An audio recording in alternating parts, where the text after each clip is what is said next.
Good afternoon, everyone. And Susan, thank you for that wonderful introduction. So, as previously stated, I will be discussing the management of headaches in patients with post-traumatic brain injury. So, we have written up guidelines that will be posted to the website. So, today I'll be going over those with you. So, the objectives of today's lecture is to go over the definitions. We will define what is a post-traumatic headache.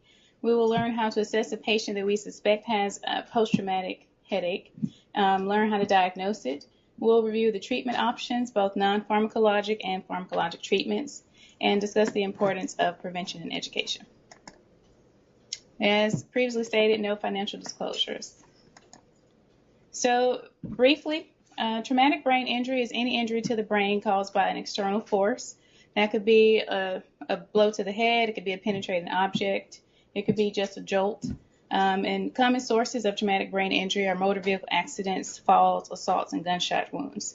So anytime that you have a traumatic brain injury, you can have what we define as post-traumatic headache. So there are specific guidelines to determine that diagnosis. So post-traumatic headache is defined as a headache that develops within 7 days of one of the following.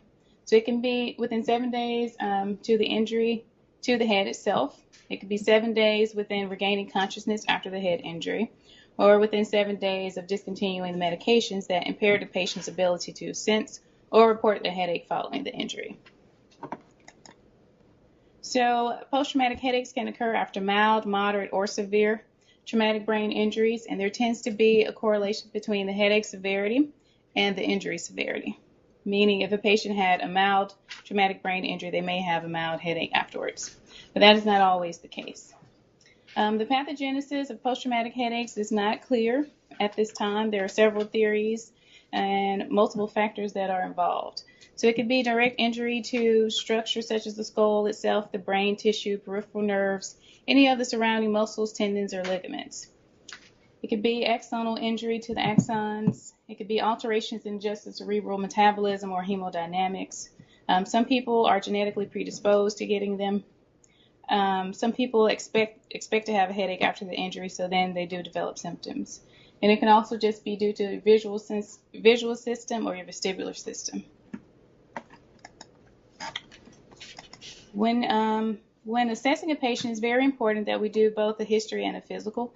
Many post-traumatic headaches can be diagnosed solely based on those two, the history and the physical. Many times you don't need any neuroimaging, but it can help with your diagnosis.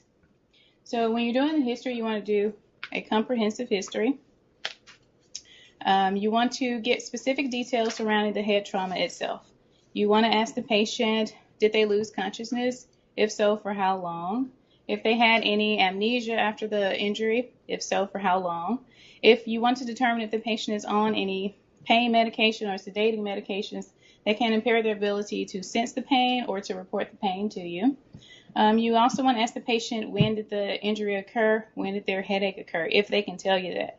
The temporal relationship is very important, as we just discussed. Predominantly, it's going to be 7 days. You want to see if they have any associated symptoms, such as nausea or vomiting. And you want to do a good past medical history review. Specifically, you want to focus on any headache history. Just because a patient has trauma and has a TBI and has a headache does not mean that the trauma itself is the cause of the headache. It could be their underlying headache disorder that they've already had. So you want to see if there's been any change in the character of their primary headache. Onset, does it occur at different times than it used to? Does it last longer or shorter time periods than it used to? Does it occur more or less frequent than it used to? And is it in a different location? For example, is it unilateral now when it used to be bilateral? And things of that nature. Because you can have both a primary headache and a post-traumatic headache. So you want to be sure that what you're treating is the source of the headache. You also want to, again, ask them for associated symptoms, things like light sensitivity, hearing sensitivity. Those are photophobia and phonophobia. And again, you want to ask about nausea and vomiting. You want to see if they've had any prior treatments that were helpful to their headache, if they indeed did have a headache, because that can also tell you whether or not the headache has changed. If it's no longer responding to treatment that they were pretty steady responding to in the past, then that's an indication that the headache, that the trauma itself may be causing more of the headache. You also want to look at coexistent conditions that may influence your treatment choice. When we go over the different ages that we use for post-traumatic headache, many of them can also help with anxiety or depression because they act on the same neurotransmitters. And you also want to look at things like if the patient has a history of hypertension or asthma or heart disease or stroke, because these may be contraindications to the medication. Conversely, these may be indications that you should use another medication because it can help with both the diagnosis. When it comes to the physical exam, you want to start off with a screening neurological exam where you do basically everything. You want to look at their mental status, all their cranial nerves. You want to look at their motor strength and the motor coordination, their gait, their deep tendon reflexes, and you want to know any changes or any asymmetry. If you find anything worrisome on the neurological exam, on the screening neurological exam, then you go a little further and you do a more focused neurological exam. Like you may check for plantar responses or upper motor neuron signs if you find something disturbing on the neurological exam. You also want to look at their jaw and their neck because these are also common causes of pain, especially after trauma. So specifically for the neck, you want to look at the neck posture. You want to look at the range of motion, palpation for any muscular tendon joints. We have a patient now on our floor who has a headache, but he also has a mandibular fracture. So some of the pain turns out was coming just from the fracture site itself. So you want to look at that and be sure that you're not going to take the patient down a different course than they need to. So you also want to look at their TMJ joint. When it comes to diagnosis, there's specific diagnostic criteria, but one of the big cutoffs is going to be the duration, is going to be the temporal association with the trauma and also the duration of the symptoms. Basically, you have two categories. You have persistent headache, which is when it occurs for equal to or greater than 3 months, or you have a non-persistent. And non-persistent headaches are either going to be an acute headache or delayed onset headache. We'll explain those a little further. Now, the acute post-traumatic headache can fall into two categories.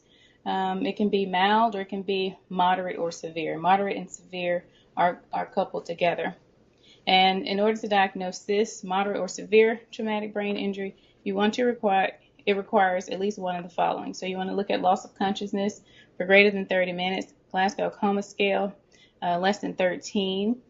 If they have post-traumatic amnesia for longer than 24 hours, if they have any alteration in their level of awareness for more than 24 hours, or if their head imaging pathology can indicate that they have moderate or severe brain damage. So like intracranial hemorrhage or brain contusion lets you know that there was significant damage going on there. Now, if it's not moderate to severe, it can be a mild traumatic brain injury. And so basically the diagnostic criteria for that is that it does not meet the criteria for acute post-traumatic headache of moderate to severe TBI. So you want to be sure that it doesn't meet any of the criteria on the previous slide. And then in addition to that, it should have at least one of the following immediately after the injury. So they should be transiently confused, disorientated, any impaired in consciousness. A lot of patients will have loss of memory for events immediately before or after the head injury. And they should also have at least two other symptoms suggestive of a mild TBI. So nausea, vomiting, visual disturbances, dizziness or vertigo, impaired memory or concentration. So when you think of your mild TBI, one of these would be the concussions, which we won't get into today because it's beyond the scope of this presentation, but that's kind of the constellation of symptoms that you're looking for. So there are new guidelines that came out in 2014 that saw that there was a gap between acute post-traumatic headaches and persistent. We went through the criteria of acute post-traumatic headaches, basically, well, not acute, post-traumatic headaches and the temporal association, 7 days from the time of injury or from loss of consciousness. And so basically they developed another category called the delayed onset post-traumatic headache. So if you're uncertain of the time of onset, or if it's greater than 7 days. So sometimes it's a little hard for patients to pinpoint them. You may see them months down the line and they can't really say, oh, well, yes, this happened 5 days after my injury. So then they would go into that category. But once it is greater than 3 months from the time of injury, then it's automatically persistent post-traumatic headache. And the treatments are pretty similar, but that's just a classification. So when you're diagnosed in post-traumatic headache, you want to be sure that you rule out any other secondary causes. For example, again, is it the head or the neck trauma? Do they have any intracranial disorder that's causing the problems? Is this just withdrawal symptoms? Do they have infection? Do they have any disorder of the cranium, of the neck, teeth, sinuses? Is this a psychiatric disorder? Or is this a medication overuse headache? You just want to be sure that that your diagnosis fits the patient. So classification of the subtypes. So post-traumatic headache hasn't been studied in depth as much as primary headaches. So basically, the guidelines focus on treating from the primary headache classification. So from there, we have five categories. So you have migraines without aura, migraines with aura. You have probable migraines, you have tension-type headaches, and cervicogenic headaches. So basically, when it comes to treatment, there's really two categories. Either it's a migraine or probable migraine, which means that the first three would be treated similarly, or tension-type headache. So the lower two are treated similarly. But for billing purposes and things like that, it is best to go ahead and be more specific with the diagnosis. And a patient can have more than one subtype of post-traumatic headache, and again, they can have both their primary headache. For example, if a patient had migraines before if a patient had migraines before their trauma, they can have migraine and a post-traumatic headache. So when it comes to classifying migraine without aura, the specific criteria is defined right here. So they need at least 5 attacks of the headache. And then then the patient must fit the other 3 criteria. So the headache should last for 4 to 72 hours, and it should have at least 2 of the following. So it should be unilateral, pulsating, moderate or severe in intensity, and should be aggravated by routine physical activity, or patients are avoiding their routine physical activity to prevent having the migraine. And during the migraine, they should have at least one of the following. They need nausea and vomiting, or photophobia and phonophobia. And this, now you can also have a migraine with aura. So for migraine with aura, they need to have at least 2 attacks that fit the following criteria. So they need at least one of the following. They need to have visual symptoms, such as sensitivity to light, seeing flashing lights, seeing flickers, sensory symptoms where they're feeling pins and needle sensation, or dysphasic speech disturbance. So all of these auras should be fully reversible. And they should also have at least 2 of the following. Homonymous visual symptoms, which just means both sides of the eye. For example, your left vision is impaired in both eyes. And or unilateral sensory symptoms. And they should have at least one of the aura symptoms listed above. And each symptom should last for 5 minutes but no more than an hour. Now, the probable migraine can be with or without an aura. And so basically, it fulfills all but one of the criteria for either the migraine without aura and the migraine with aura that we just discussed. So you're pretty certain that it is a migraine, but you can't quite confirm it based on the criteria. And the 4th type is the tension-type headache. So this one will last about 30 minutes to 7 days, and it needs at least 2 of the following. So it should be bilateral, unlike the migraine, which is unilateral. It should be pressing or tightening pain, so non-pulsating, which again is the opposite of the migraine. It should be mild or moderate intensity, and again, the migraine is moderate to severe. And this should not be aggravated by routine physical activity, unlike the migraine. And it should have both of the following. So you should have no nausea, no vomiting, no photophobia or phonophobia. And cervicogenic headache is basically a headache where you have neck pain that is perceived in the head or the face.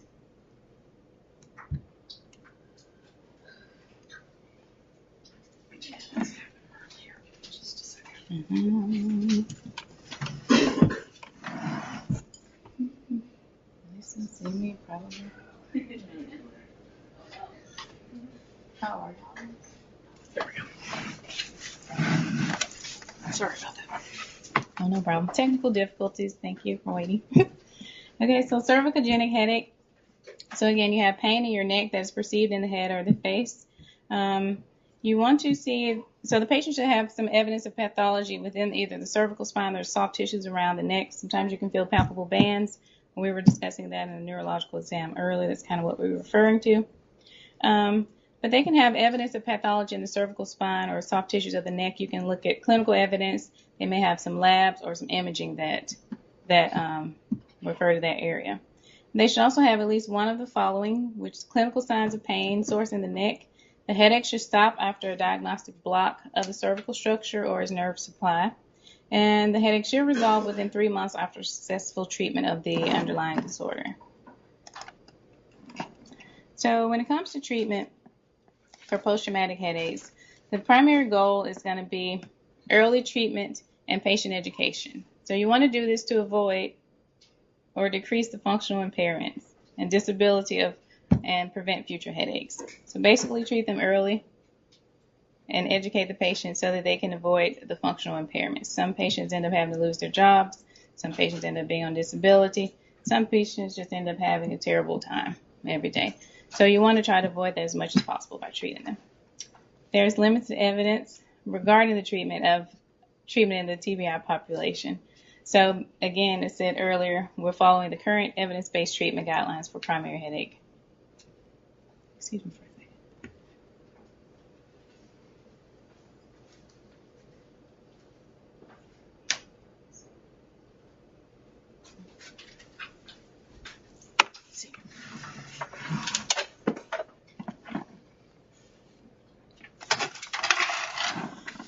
Okay, thank you. So most patients are going to require some pharmacological treatments, but you can start with non-pharmacological treatments, and you definitely should try to add these to your pharmacological treatments.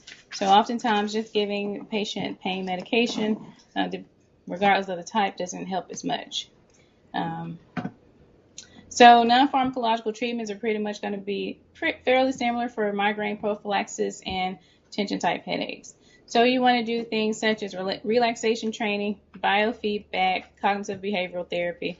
So a lot of times if they go to a pain clinic, there may be a psychologist on board, or you may send them to occupational therapy where they can work on some feedback, things of that nature. Acupuncture, there's really good evidence that acupuncture does help, but it does require a lot of treatments, and insurance may or may not cover that. So generally, the studies have shown that at least 1 to 2 sessions for 30 minutes for over 2 months, so that's a significant period of time. So then patients tend to notice the benefit. So your typical TENS unit, which you can get from your physical therapist or occupational therapist, can be beneficial as well. For the acute tension type headaches, so again, you want to do relaxation training, biofeedback, cognitive behavioral therapy are all effective. And they primarily help with stress management, also helping with postural management. So you want to do physical therapy, which is going to be the most commonly prescribed. They can do modalities and also do postural changes, gait, things like that. So a lot of things can be done non-pharmacologically to help with the patient. I also want to do a therapeutic exercise program, which some patients may not like initially, but they do tend to benefit after some treatments. So pharmacological treatments, so again, the category is kind of divided into migraine versus tension type headache. So we'll start with the migraine. So you can treat the acute treatments when you're having an acute attack is going to be different than prophylaxis. So for the acute attacks, you have the simple analgesics, the triptans, the antiemetics, and the opioids. For prophylaxis, you have the beta blockers, antidepressants, antiepileptics, and intramuscular Botox injections. So the simple analgesics, these are your common over-the-counter medications, your NSAIDs, so you have your naproxen, your ibuprofen, and your Tylenol. These are all going to be first-line agents. If a patient has contraindications to using these, such as their renal function and history of GI bleeding, they can't use NSAIDs, then you want to try something like Tylenol. If they have liver impairment where they can't tolerate Tylenol, then you want to try the NSAIDs. If both are contraindicated, then you will try the triptans as first line. So the triptans basically activate serotonin receptors in your brainstem, and they're going to inhibit the release of vasoactive peptides. They promote constriction of your blood vessels, and they inhibit the neural perception of pain. So this is probably the most commonly prescribed migraine medication. So it is your Imitrex. It's usually number 1 in Maxalt, which is rizatriptan. So these are second-line agents unless NSAIDs or Tylenol are ineffective or contraindicated. Then this can be first line. So all of these medications have their own maximum doses. So if one triptan doesn't work, you want to give the patient a second dose, but you don't want to go up to the maximum. You don't want to go above the maximum dose. If the migraine recurs after the first treatment, then the patient can again take a second dose, but you want to be sure that they're still within the dosage limits.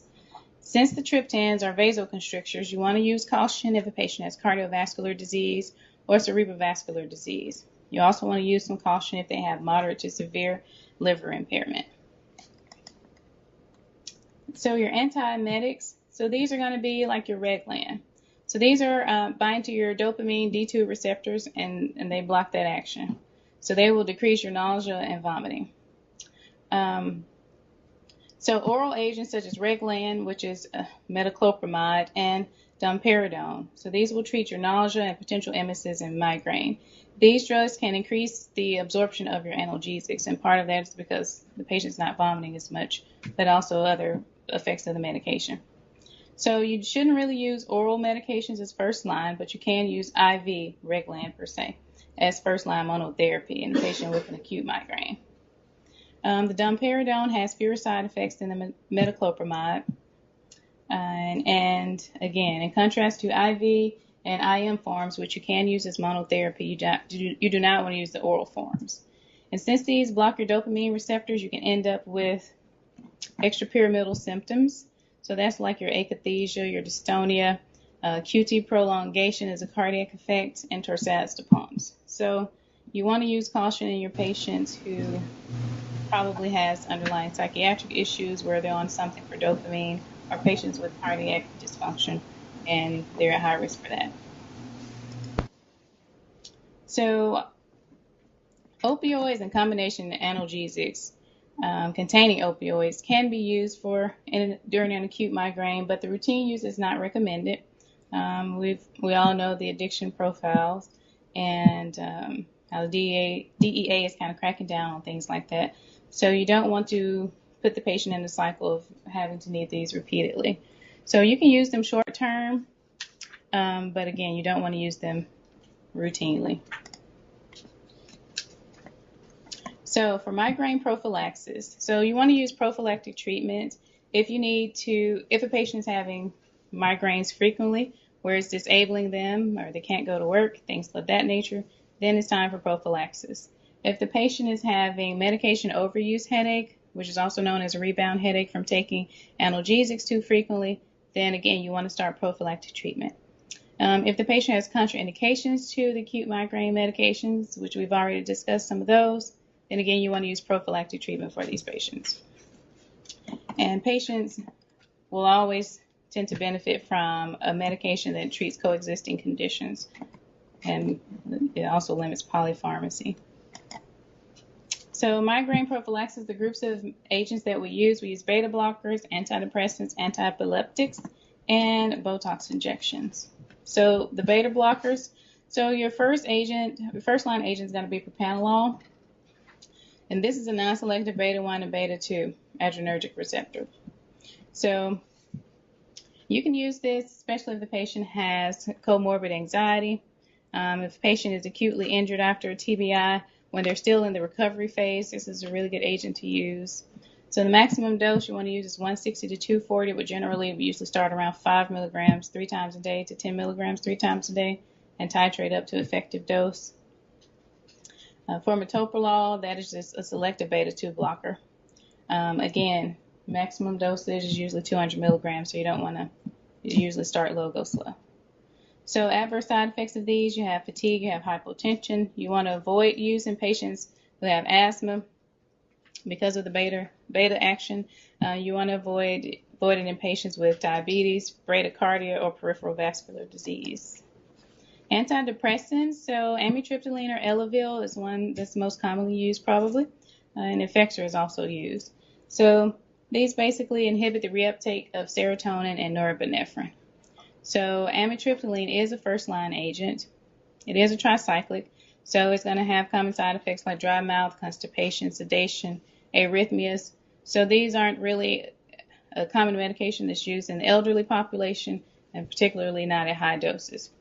But sometimes starting at low doses are fine. We usually start at 10 milligrams daily. You want to start at night in case they do get very drowsy.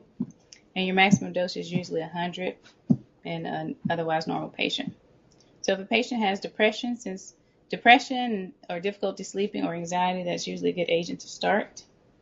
For Effexor, similar action, it will inhibit the reuptake of serotonin and norepinephrine. So you want to start at 37.5 milligrams daily, and your maximum dose is 150. So similarly, if a patient has depression, insomnia, or anxiety, then that's a good agent to start. It tends to be a little safer than the Elavil.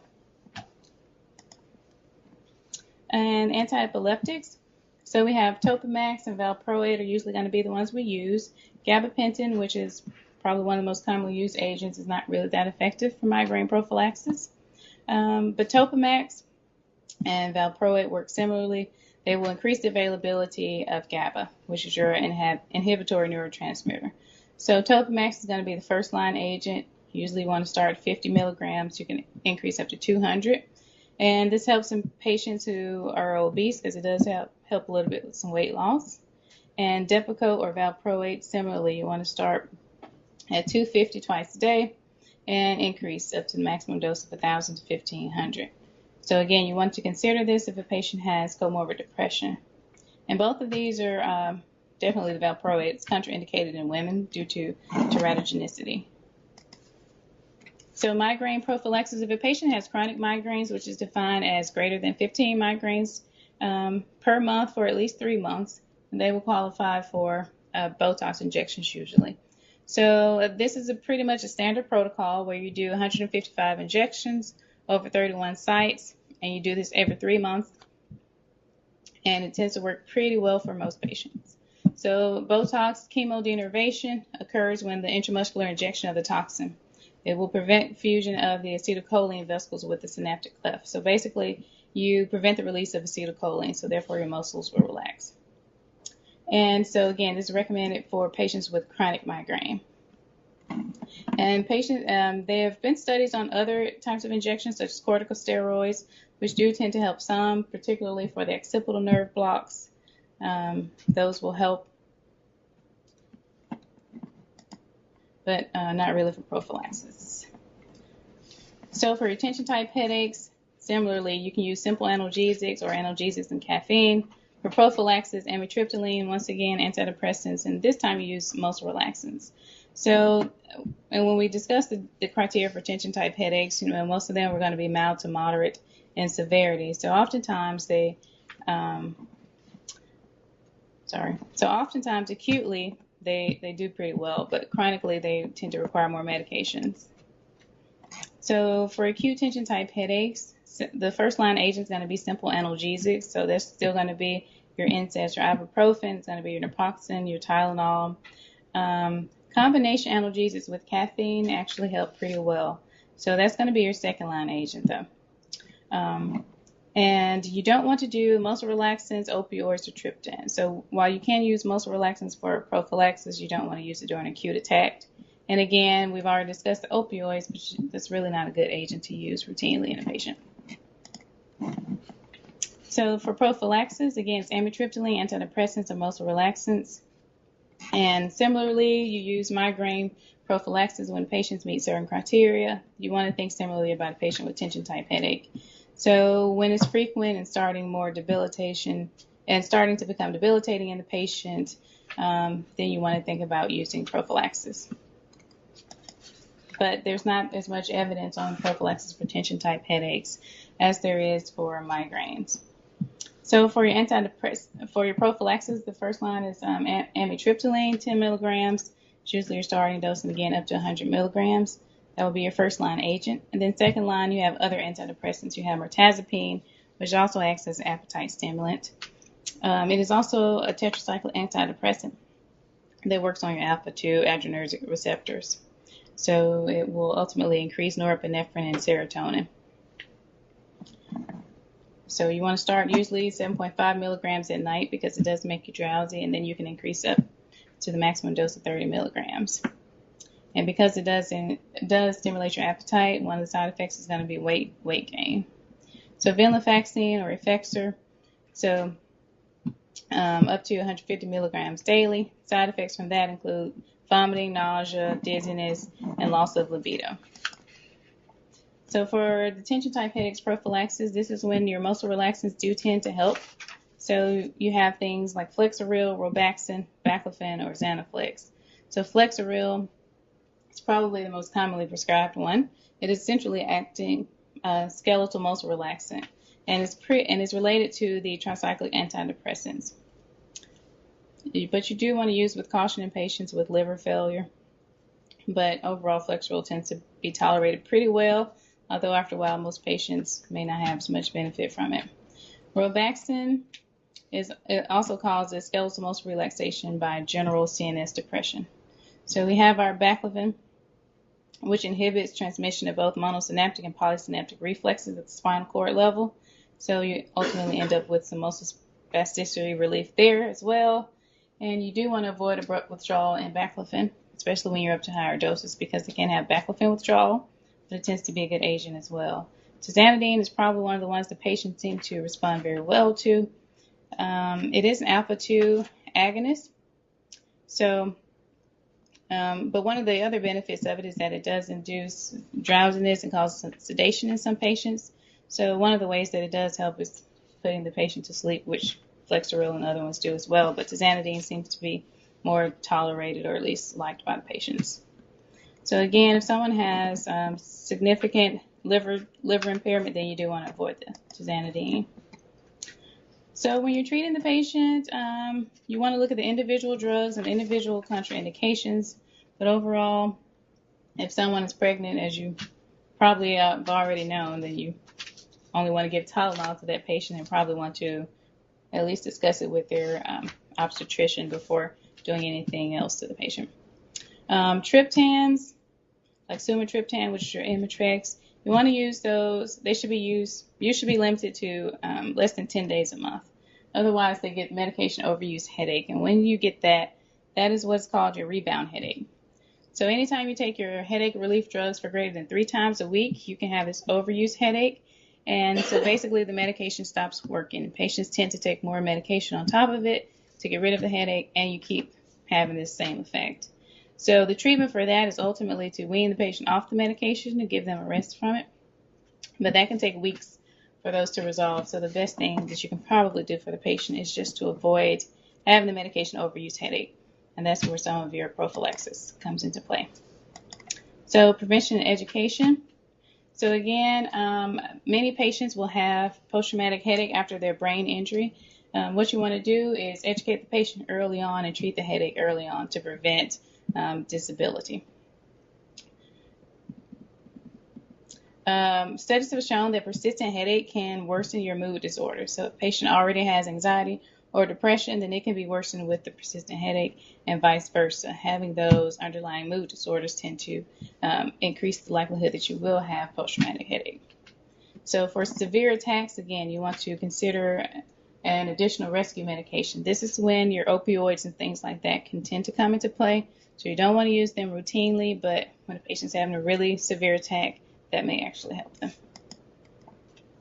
So you want to start the therapy at a low dose and increase the dosage minimally to avoid side effects. Continue to monitor the patient closely to see how they're responding to the medication and to see if they're developing any side effects. You want to ensure that patients have realistic expectations with your migraine prophylaxis. For most patients, it will not relieve your headaches completely. What you're basically trying to do is make their life more tolerable. So migraine prophylaxis treatment is considered successful if migraine attack frequency is reduced by 50%. So if someone's expecting 100% relief, they may come into your clinic saying, oh, that's not working for me. when in reality they used to have 10 headaches a month and now they're down to 5. So that would be considered successful treatment by definition, but you also have to discuss it with your patient. And usually telling them ahead of time will help with that.